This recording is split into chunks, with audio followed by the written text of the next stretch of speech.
Sürətli şəkildə. Present simple-ın, Osman buradasan. Class. Present simple-ın inkarı və sualı. Birinci sualı deyək. Birinci sualı deyirəm. Present simple-ın sualı do və does ilə düzəlir. Oldu mu? I, you, we, they. Present simple-ın davamıdır. Class. Bir də cəm isimlərdə nə ilə düzələcək? Müəllim, cəm isimləri olsun yazmışsın. Zaten isimlər də aldım. He, she, it. Bir də tək isimlərdə nə işlənir? Müəllim, does. Das. Oldu mu? Məsələn, deyirəm ki, do you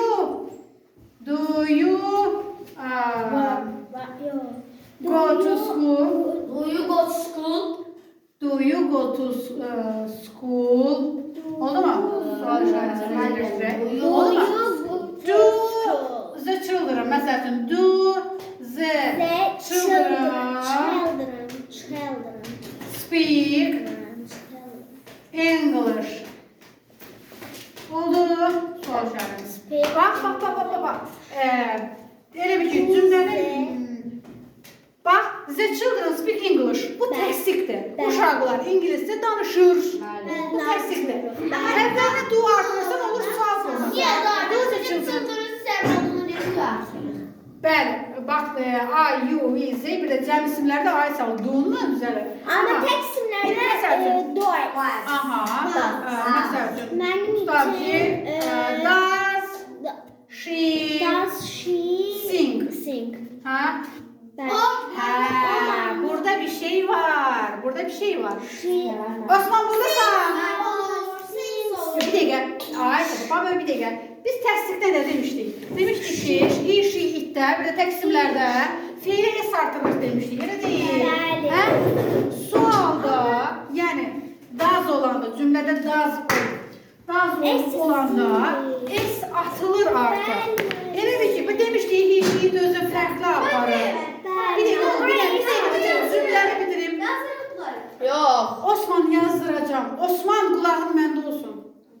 İmkan ver, bitirim de bir cümlemi kurtarım da. Sen kulak astın mənə. Oğlum başa düş, yazmaq asan məsələdir.